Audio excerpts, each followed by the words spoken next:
Wiktoria 3. Czy ktoś jeszcze kojarzy tę grę Paradoksu? Nie no, poważnie pytam, bez żadnego przekąsu, jeżeli są ludzie, którzy na bieżąco grają w Wiktorię 3, a zwłaszcza jeszcze mają doświadczenia z Wiktorią 2, no to zapraszam do sekcji komentarzy, niech napiszą swoją opinię na temat tej produkcji, bo ja z ręką na sercu się przyznam, że zaglądam do Wiktorii 3 tylko wtedy, kiedy wychodzi jakiś większy update albo DLC. Natomiast dzisiaj sobie sprawdzimy, jak ta Wiktoria dycha, czy warto klikać, czy warto w kolejne DLC-ki inwestować. A propos DLC-ków, to przypominam, że mamy NB, tanie gry z linkacza zająca, na przykład takie Wiktorie 3 czy inne gry Paradoksu z DLC-kami. Taniutko, bezpieczne zakupy polecam bardzo serdecznie.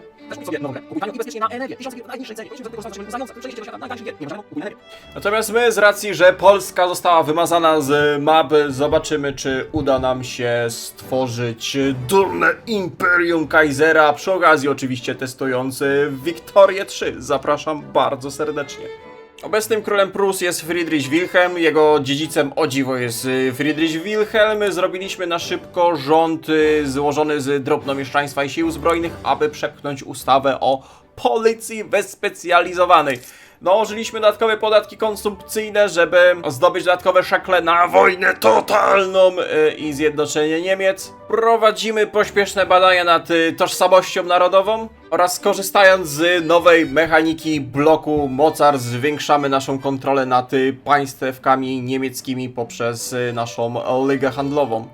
Wielka Brytania obecnie toczy wojnę z Francją i byłaby wielka szkoda, jakby ktoś teraz zapukał do francuskiej granicy i upomniał się o Alzację.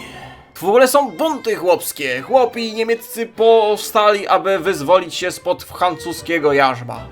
Francja i nasze państwo graniczą ze sobą, a nasi wojskowi regularnie wykonują manewry przy tej granicy. Jeśli przekroczyliby ją, gdyby nigdy nic, zademonstrowalibyśmy w ten sposób naszą siłę, zwłaszcza gdyby robili to przypadkiem. Świetny pomysł! Jeszcze świetniejszy pomysł jest taki, że aktualnie przygotowujemy się do wojny. Nasze wojska rozstawiają namioty.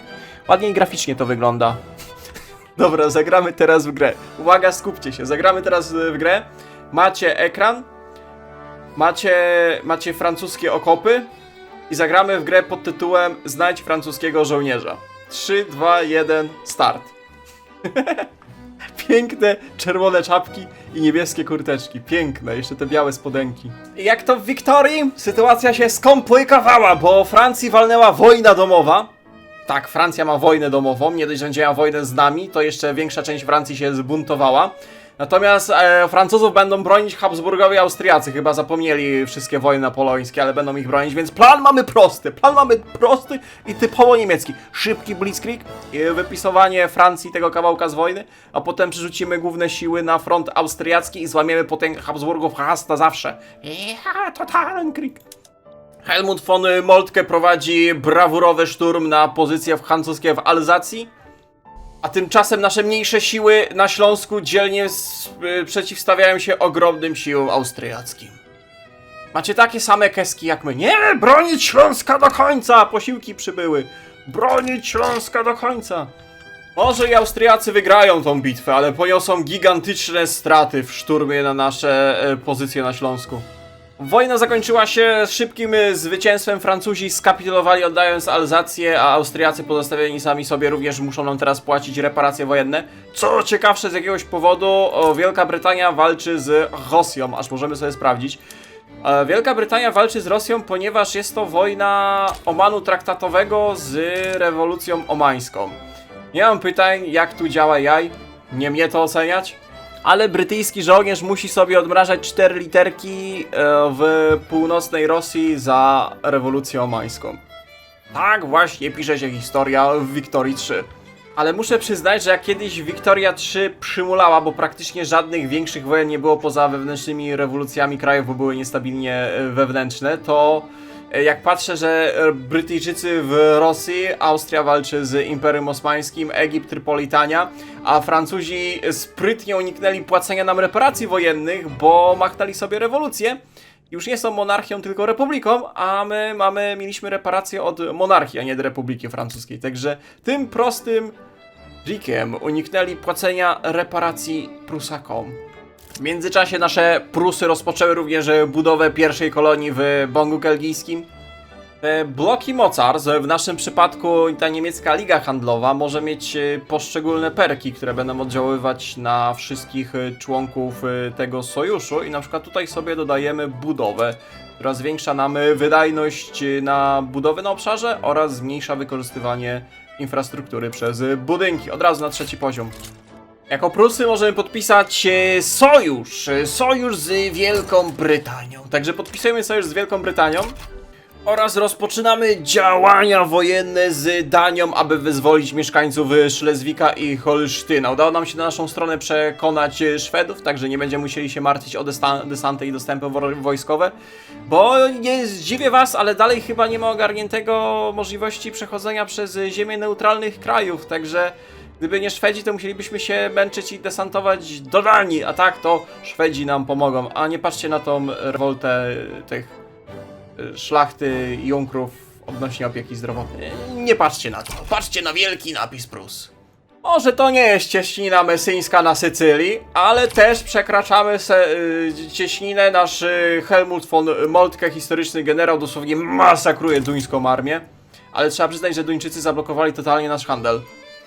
Szybka kampania zakończona zwycięstwem, bezpośrednio przejęliśmy Holsztyn, Szlezwik został wyzwolony, a cała Dania stała się niemieckim protektoratem. Dzięki temu kończyliśmy wpis o wyzwoleniu Szlezwika i Holsztyna i możemy tworzyć Związek Północno-Niemiecki. Tworzymy właśnie mokry sen zajączka, mianowicie wprowadzamy pruską technokrację. Co złego może się stać? Nadrenia, dzięki zastosowaniu metody naukowej grupa wpływowych inżynierów znacznie zwiększyła wydajność budynków o nazwie fabryki amunicji w tym obszarze administracyjnym. Ich zdaniem w państwie ustroju takim jakim jest technokracja. Te same metody można by wykorzystać do wpływu na funkcjonowanie rządu.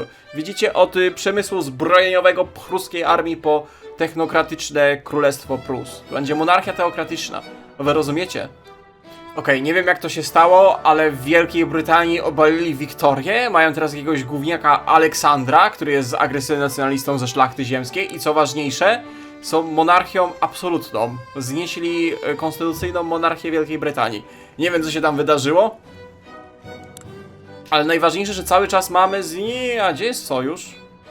O, zabrali sojusz. Po raz kolejny muszę przyznać, że faktycznie Wiktoria przestaje przymulać, jeżeli chodzi o konflikty globalne. Monarchia absolutna Wielkiej Brytanii walczy na terenach hiszpańskich o przejęcie kontroli Ojo. Ojo to jest chyba jakaś afrykańskie państeweczko, o właśnie tutaj na wybrzeżu. I dlatego Brytyjczycy palą Madryt, żeby przejąć tą kolonię. Piękne. Wiecie, że południowe skonfederowane Stany Ameryki są bardziej demokratyczne jako republika parlamentarna z cenzusem wyborczym niż północne Stany federalne z republiką autokracją i również segregacją? Co się dzieje w tej Wiktorii? Ty, może to jest powrót do Wiktorii? Może Wiktoria w końcu przestaje przymulać i jest porządnym, spaczonym sandboxem, jakim powinna być?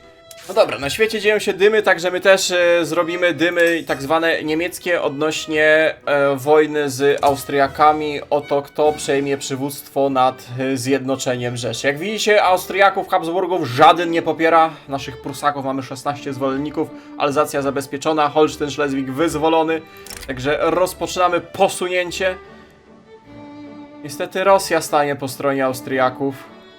Także jolo, mam nadzieję, że pruska armia dowiedzie swojej wyższości nad wszystkimi formacjami wojskowymi w Europie, a nasz sojusz ze Szwecją odwróci uwagę Rosjan w międzyczasie, kiedy my zrobimy Blitzkrieg na Wiedeń. Już raz ich pokonaliśmy. A to wszystkie gówniaki, które nas popierają, stanęły po naszej stronie w tej wojnie. Jacie, całe here jest po nas i nawet Francuzi? A, Francuzi nas poprą pewnie jak im oddamy Alzację. Nie no, tak to nie. Tak, to nie. Ważne, żeby po stronie austriackiej nie stanęli Rosjanie. Ale mamy jeszcze Szwecję. Także wezwanie sojusznika. Chociaż czy my potrzebujemy? Jeżeli Austria będzie walczyć sama, to my możemy więcej wyciągnąć z tej wojny. Lobby brytyjskie domaga się, abyśmy rozwiązali umowę handlową z Rosją. To jest też chyba z nowego DLC-ka czy update'a, że są teraz te lobby zagraniczne, które mogą wpływać na nasz kraj. No my musimy lawirować między Rosją a Wielką Brytanią, jeżeli chcemy zjednoczyć Rzeszę. A więc stało się wielka wojna naszych czasów. Liga niemiecka kontra przebrzydli imperialistyczni Habsburgowie. Pierwsza bitwa, kto to jest? Kto go tu przyprowadził? Hesja, Izamel Rebeldo, no utrata orientacji. No nie dziwię się, że w niemieckich warunkach właściwie śląskich się nie odnajdujesz. Fajne sombrero. Ty, a w Saksonii walczy polski generał, Polska górą, Tadeusz Małachowski. Odpiera atak Alfreda z Saksonii. Oj, ale ich Saksończycy zmasakrowali. Generalnie to cała Rzesza dosłownie przelewa się przez ziemię Austriaków. W sumie szkoda, że ich Rosjanie nie wsparli. Ci Habsburgowie, ci Austriacy mają tak słabe siły. Zobaczcie, ile bitew toczymy. I wszystkie... No może tutaj przegrywamy, bo jakiś karypelek nas zaatakował. Ale wszędzie dosłownie masakrujemy wojska przeciwnika. Zajęliśmy całe Czechy, które również są wargolem w tej wojnie. I jesteśmy niedaleko Wiednia. Bohater niemieckiego zjednoczenia. Jakiś... O, tu jest Moltke nasz rudawy. W ogóle Moltke był rudy? Ciekawe. I te zakola? I ten wąsik? Ale bohaterem niemieckiego zjednoczenia zostaje ten generał z Hesji. Tak. Piękne sombrero. Stało się. Zwycięstwo. Zwycięstwo nad Austriakami. To była dosłownie wojna błyskawiczna. Przywództwo Niemiec. Ponieważ nasze państwo Prusy postrzegane jest teraz jako jedyny sensowny kandydat do zjednoczenia Niemiec, wiele narodów północno-niemieckich wyraziło chęć unifikacji pod naszym sztandarem. Mamy ogromne nadzieje, że wkrótce wszystkie państwa niemieckie połączą się w jedną federację. Już północne Niemcy od razu dołączyły. Mamy brzydki, taki brązowo, nie wiadomo jaki kolor, jak jesteśmy związkiem północno-niemieckim. I brakuje nam niewiele prowincji do ostatecznego zjednoczenia. Udało się wprowadzić, mamy monarchię technokratyczną i mamy wprowadzony oświecony despotyzm, a nasz pruski król jest królem filozofem z sił zbrojnych. Oto 1 stycznia 1858 roku zostaje utworzone Cesarstwo Niemieckie. Mamy wszystkie prowincje, które są wymagane. Wysiłki niestrudzonych mężów stanu i wojskowych odniosły skutek. Zjednoczenie Niemiec powiodło się. Wszyscy teraz jesteśmy częścią jednego państwa. Niech żyje król filozof. Ja, totalen Krieg.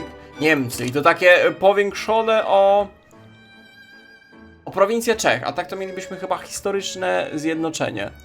Francja walczy z Haiti. A wiecie co to oznacza? To oznacza osmański desant tuż pod Paryżem. Potem jak stworzyliśmy Cesarstwo Niemieckie i zaanektowaliśmy wszystkie gówniaki, w naszym bloku mocarstw pozostał tylko nasz duński protektorat i możemy zaprosić Szwecję do naszej ligi handlowej, bo ta liga handlowa tutaj powstała, znaczy przetrwała dalej. Możemy od razu podnieść handel wewnętrzny na wyższy poziom. Luj Osmana, bo wykipi. Wysrypi, nie wykipi. Mruk, zielony, rewolucyjny, liberalny Osman. Także jak widzicie, nawet coś się dzieje w tej Wiktorii 3. Jestem pozytywnie zaskoczony, jeżeli chodzi o dyplomację i zachowania botów. My mieliśmy dwie wojny. Znaczy, mieliśmy wojnę z Hancją, dwie wojny z Austriakami i nawet ciekawą wojnę z Duńczykami, gdzie wykorzystaliśmy Szwedów. Dyplomatycznie przyciągnęliśmy ich na naszą stronę, aby zjednoczyć Niemcy, także mamy technokratyczne Cesarstwo Niemieckie. A jak spojrzymy globalnie na mapkę, no to faktycznie, tak jak mówiłem, jestem zaskoczony, że te boty coś tam działają. W przeciwieństwie do pierwszych wersji Wiktorii, gdzieś tu jakieś konflikty dyplomatyczne, coś się dzieje, a nie tylko wewnętrzne upadanie krajów i milion rewolucji francuskich. Być może nawet dałem się przekonać i coś więcej pogramy, jeżeli chodzi o Wiktorię 3, także jeżeli macie większe doświadczenie niż Zając, na bieżąco sobie klikacie, to zachęcam do komentowania i dawania jakichś porad oraz propozycji, czym moglibyśmy zagrać w Wiktorii, aby również spróbować się przekonać do tej produkcji paradoksu. Tymczasem żegnam was z Zjednoczonego Cesarstwa Niemieckiego, z naszym królem, filozofem Friedrichem Wilhelmem. Dziękuję bardzo serdecznie wszystkim, którzy oglądali do końca. Do następnego. Cześć, cześć.